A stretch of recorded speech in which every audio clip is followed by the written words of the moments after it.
not say. I'm glad to be back and practicing, though, for sure.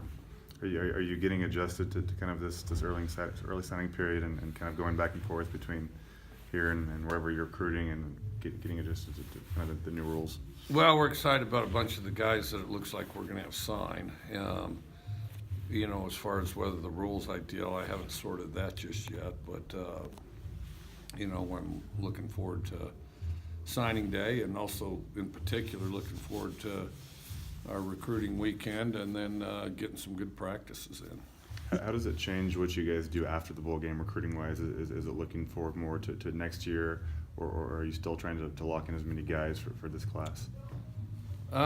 We're still on this class. We're pretty much on this class. We're into that maybe a little, but it'll, I think, elevate some in January. Is this one of the busiest periods of the time for you and the coaching staff throughout the year, if you could pinpoint it's one? the most diverse. You couple traveling with recruiting, with practicing, with sorting logistics for the bowl. But, yeah, there's a lot of tasks. And then also you got the academics and the finals and tending to that. So, yeah, it is the most multifaceted time of the year, no question. How do you add in? What's your take on during finals week? Do you have a certain if you have early bowl, then you have to try to finesse practice in there, which is very difficult, and it's difficult to hold people's attention like you would like.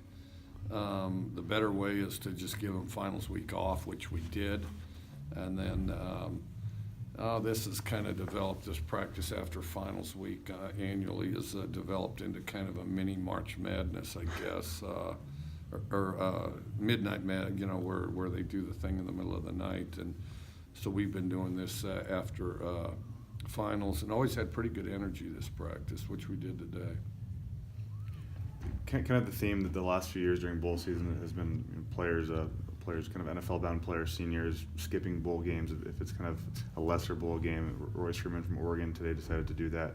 What's your take on that? I'm sure you want all your guys playing, but what's your take on that? Oh, I think it's really stupid. I think, any of these players that skip bowl games, I think they owe their team something. I think it's very selfish. I think these guys owe their team something. They owe their team to be there at the bowl game. They owe their team to play the bowl game.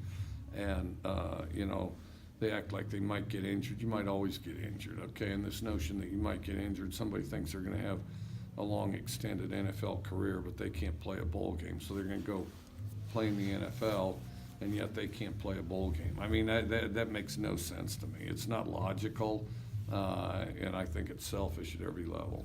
Have you had to talk to your own people? I know you have guys who expect to be drafted. Have you talked to players in the last few years about that and told them, hey, you're playing the bowl game? We really haven't had to. We really haven't had to. I mean, these guys have, stepped up and played.